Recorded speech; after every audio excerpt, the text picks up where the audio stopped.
Good morning. We're back. Jeff Nail here, reporting live. Hope everybody's doing well. I'm doing well. Thanks for asking. Wanted to come through to have another discussion. I got my coffee over here out of the line of sight. I've got. I even took a note to remember to talk about something. So progress is progress. It is a day of the week. I want to say it's Wednesday. That sounds about right. Don't hold me to that. But wanted to just step out and share another thought. So today is about this world that we live in terms of social media, with likes and emojis and a comment here or there, a share, so on and so forth.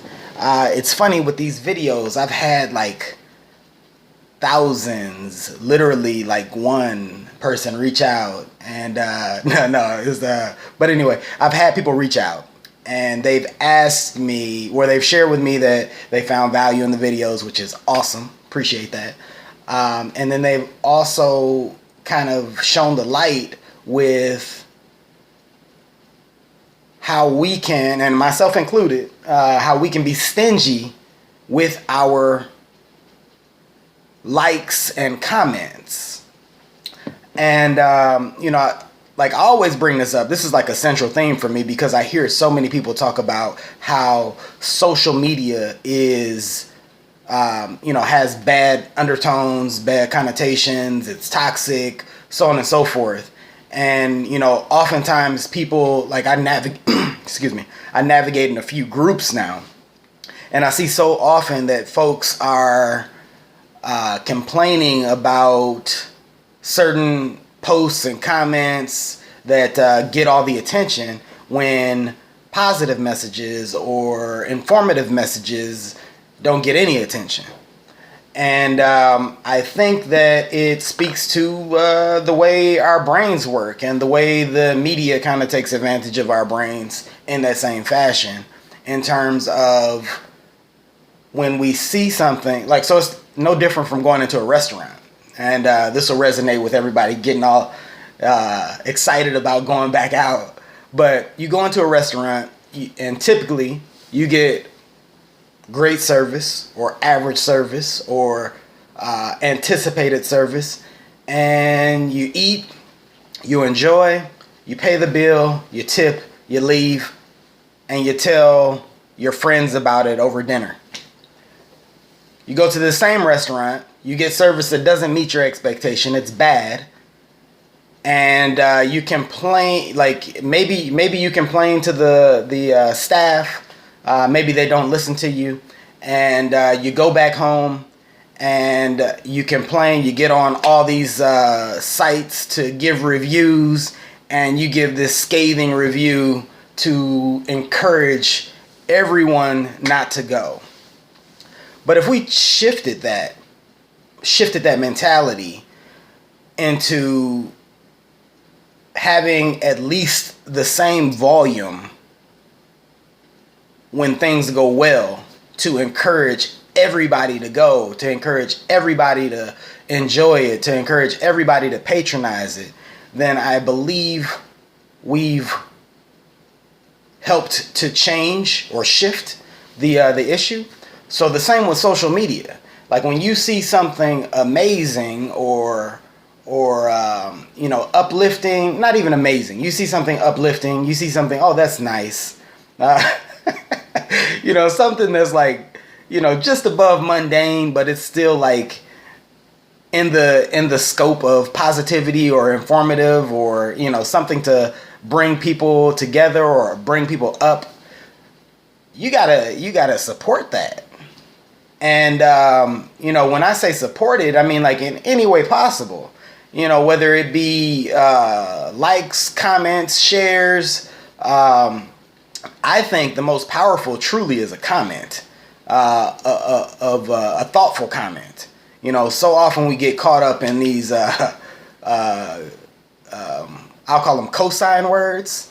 Like you say, somebody says something and you're like, truth bomb. I've done it too. So I'm not pointing the finger at anybody except these three pointing back at me.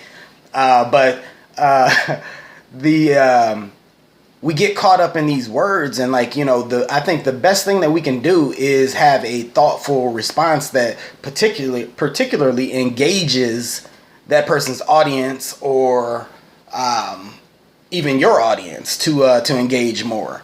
The likes, and the likes, and now we call them engagements because you can do more than likes, love, sad, all that stuff. But I think that is the least important, if you will. I think a comment is the most important. A share is super important, because you give the opportunity. If you didn't comment, you give the opportunity for somebody else to comment, because comments are when things just potentially blow up. And that's what typically happens on a negative post, or a scathing post, or something political, or whatever it is. Like, when there's something that people don't agree with, that's when they want to drop in the comments. And like, me personally, unless I am trying to do something above and beyond that, I'm typically going to ignore completely most negative messages, unless it's like something that I just can't walk past, and I have an initiative to do something more than just typing behind a computer screen. So when you see that negative post, that just like gets your blood boiling, skip it. Just keep scrolling past it. And when you see that post that is minutely or majorly uplifting or positive, or just something you want to see more of, like, that's when you like put your energy towards that. And that's what's going to change the forefront of how we interact, how we communicate, potentially even long term, even change the way the media approaches us as consumers. So without rambling, that was it. I just had to get that thought out. I think I was like super passionate about that. I think this was different than other videos in terms of my approach. But hopefully you enjoyed it. Hopefully you got something from it. I appreciate the folks that have reached out to me and gave me feedback. I have, if you notice in each video, I'm not putting graphics in it or anything, or, going above and beyond with my videography, but each video I feel like has some nuance that gets a little bit better, and that's all because of the feedback. So appreciate you guys. Hopefully you have a great day. We'll talk soon. Till next time.